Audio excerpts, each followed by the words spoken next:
최근에 다시 이슈가 되고 있는 이야기가 있습니다. 넷플릭스 다큐 프로에서 나온 사건인데 아마 방송을 타며 다시 한번 주목받지 않았나 싶습니다. 많은 사람들이 이상하다고 생각하는 미해결 미스터리 이야기인데 가끔 있죠. 너무나 찜찜한 사건, 그런 거 말입니다. 여러분도 잘 들어보시고 어느 것이 진실일지 한번 생각해 보세요.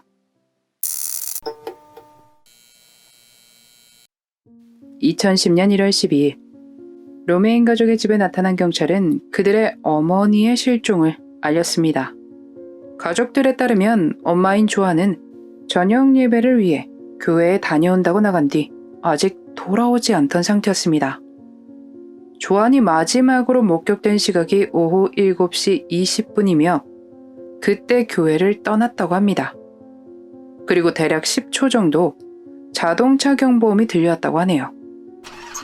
그 후에 또 다른 목격자는 그녀의 차가 출발하는 것을 보았습니다.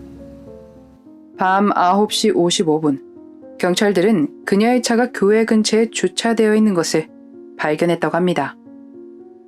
수사를 시작하며 확인한 운전석의 가방 외에는 차량에서 다른 특이점은 찾을 수 없었습니다.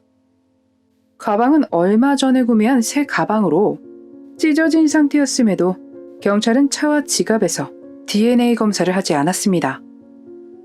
경찰의 주장에 따르면 눈 속에 발자국이 발견되었고 발자국은 근처의 세인트 클레어 호수로 이어져 있었다고 합니다. 잠수부들이 호수로 들어가 밑바닥을 조사하지만 아무것도 나오지 않았습니다. 그로부터 2달 후 그녀가 마지막으로 목격됐던 곳에서 56km 떨어진 디트로이트 강에서 발견됩니다. 경찰은 그녀의 몸에서 여러 파란 자국들을 발견했음에도 이 사건을 스스로 삶을 등진 것이라 말했습니다. 파란 자국들은 떠내려오다 호수의 바위나 그런 것에 걸려 생긴 걸 수도 있다는 거였죠. 하지만 가족들은 절대로 그럴 리가 없다고 말했습니다. 그렇다면 가족들은 무엇 때문에 경찰의 수사에 의심을 하는 걸까요? 조안의 딸인 미셸은 은퇴한 FBI 요원을 고용하여 사건을 조사하도록 했습니다. 첫 번째, 일단 조안의 몸에서 발견된 여러 파란 자국들이 있음에도 스스로 삶을 등진 거다라는 결론은 말이 안 된다고 했습니다. 그녀는 살아오는 동안 정신적인 병력이 없고 사건이 일어나기 전에도 전혀 이상 징후를 보이지 않았습니다. 또 조안은 아주 독실한 크리스천이었죠.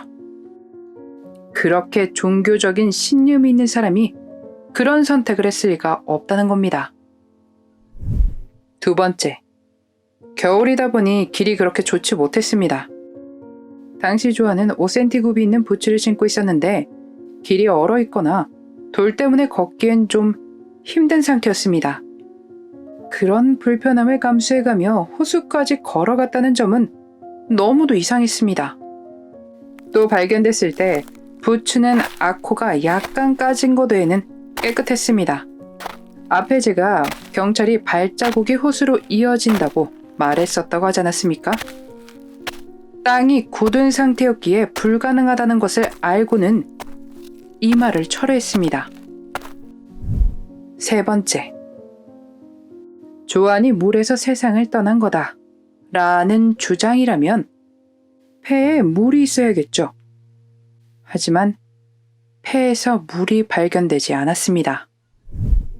네 번째, 앞에서 말씀드렸듯 차와 지갑에서 DNA 검사를 하지 않았으며 차에는 기름이 가득 차 있던 상태였습니다. 기름을 가득 채웠다는 부분은 너무 이상합니다.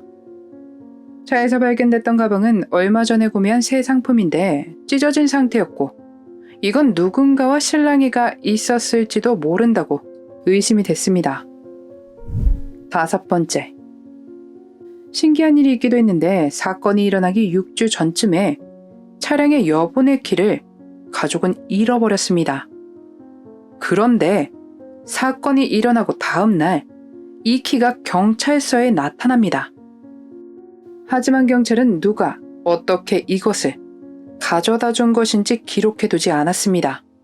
적어두고 숨기는 것인지 아니면 정말 실수로 적어두지 않은 것인지 어느 쪽이든 참 답답합니다.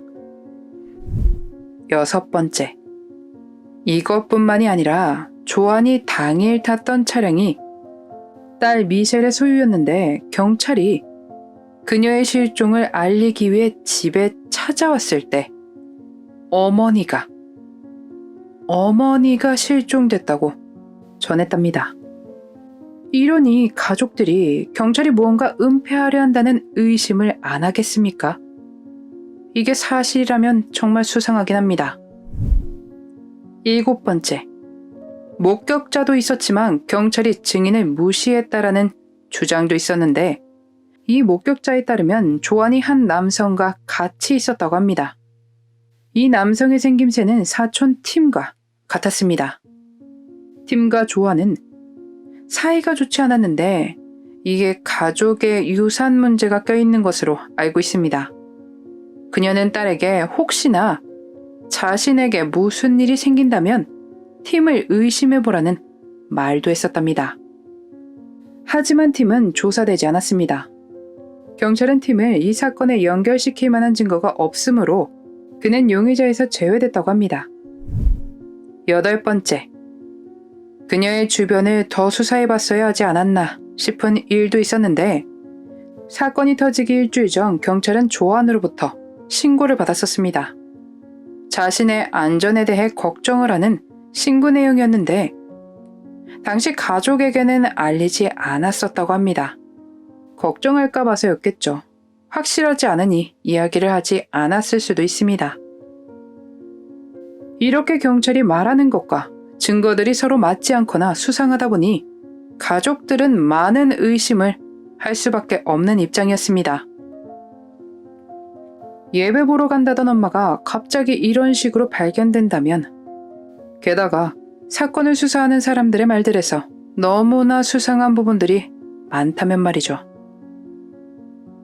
여러분들이 보시기엔 어떠셨나요? 개인적으로는 경찰의 행동들이 좀 수상하긴 합니다. 명확하지 않은 행적과 수사들. 이러니 의심하는 이들이 많은 거겠죠. 과연 진실은 무엇일까요? 2014년 조안의 딸인 미셸은 제대로 사건을 조사하지 않고 증인의 진술을 무시했다는 혐의로 미시건주를 고소합니다만 기각됩니다. 2019년 다시 한번 시도하지만 역시나 기각됐습니다. 이 사건은 현재 미해결로 남아있으며 얼마 전 넷플릭스 다큐에서 방영됐던 사건이라고 합니다. 가끔 이렇게 새롭게 방영이 되면 제보가 들어와 사건이 풀리는 경우도 있으니 올바르게 해결이 났으면 좋겠습니다. 저녁 예배를 드리러 나왔던 어머니 조안 로메인이 사라지고 수사를 하는 경찰들의 증거들과 행적들이 너무나 맞지 않아 혹시 무언가 은폐를 하려고 하는 것이 아니냐며 의심을 받고 있는 그날의 미스터리였습니다.